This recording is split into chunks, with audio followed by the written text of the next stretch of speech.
eu comecei a criar muita gag visual, muita gag física, de microfone. Cada um eu criava, assim como a gente escreve piada, eu escrevia a gag. Ah, é? Eu criava as gags pra cima. E aí acabou que gostaram. Aí me chamaram pra fazer uma experiência em Brasília. Aí eu fui, e na primeira vez que eu fui expulso. Você não conseguiu gravar ou gravou a expulsão? Na real, cara, a primeira vez que eu fiz Repórter Inexperiente foi com o Agnaldo Timóteo. E eu fui expulso da Câmara dos Vereadores de São Paulo. Caralho. E aí eu pensei, fudeu, perdi meu emprego, perdi minha chance. É. Aí, só que ele ligou e falou, não, a gente gostou tanto que esse seu teste vai pro ar.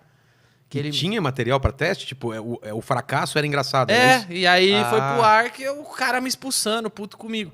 Aí passou os 3 meses de contrato, o Diego Barredo, que era o diretor do CQC, falou, vou fazer uma experiência com você, vou te mandar pra Brasília. Aí eu fui. Primeira vez que eu fui expulso do Congresso. Por quê? Você lembra? Lembro, porque eu perguntei pro Arlindo Quinalha, que era do PT, que era o líder na época ele era o líder da Câmara dos Vereadores, ele era o líder do PT na Câmara, e eu perguntei pra ele sobre o Caixa 2. Tá.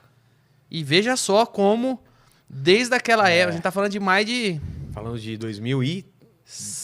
2008. 2008? 2008, nós estamos falando de mais de 10 anos atrás. Veja como o PT era mimado pela imprensa. É. Que precisou um cara, um novato do humor, que tava pouco me fudendo. Desafiar os caras. Não é nem desafiar. É fazer... O que eu não fui lá desafiar, eu fui fazer uma pergunta que eu, como cidadão, queria ouvir ele responder, porque ninguém fazia. E por que ninguém fazia? Eu sei a resposta. Que eu cheguei pro cara do PT e perguntei com todas as letras. E o Caixa 2.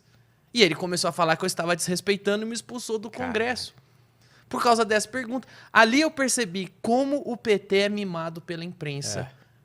Esta pergunta me expulsou. Ele estranhou que apareceu alguém fazendo esta pergunta para ele. Porque os caras colocam eles num pedestal que você não pode perguntar nada, cara. Não pode. Imagina. E é engraçado que muito tempo atrás o Tassi fazia o Ernesto Varela, ele perguntou pro Maluf, cara. Exato. O senhor é corrupto? Exato. E por que não veio, essa imprensa não continuou fazendo esse tipo de pergunta? Mas isso, se você vê o dia que aliás, é um cara legal pra você trazer aqui, que é o Cláudio Manuel, do Cacete e Planeta. Com certeza. Que pra mim o Cláudio Manuel fez um dos melhores documentários da história da cultura que foi do Wilson Simonal. Cara, a história do Wilson Simonal é absurdamente escroto. O Wilson Simonal foi o primeiro cancelado do Brasil. Mas cancelado pra valer, né? Pra valer. Por quê? Porque ele não tinha internet na época. Exatamente. Se ele a mesma coisa que fizeram com o Simonal, fizeram comigo todo mês. Por sorte eu tenho internet hoje e dá pra, sei lá, falar... Fogo contra fogo. Né? Mas eu falei do Cláudio Manuel, porque o Cláudio Manuel foi no meu programa uma vez, quem tiver curiosidade, procura lá, Cláudio Manuel de Noite, onde a gente conversa sobre isso.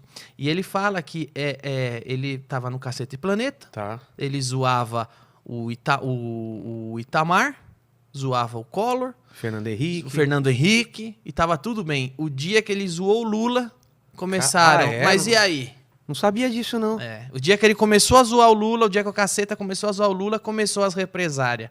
Mas e aí? Bilhetinho? Não, é dos próprios colegas. Ah, dos colegas mesmo? Jornalista, os artistas, o pessoal nem... na rua. Mas e aí? Mas não pode zoar o Lula. O Lula não. Eu falei, mas eu zoava o Fernando Henrique até o ano passado. Não, mas o Lula não pode zoar, isso não pode fazer.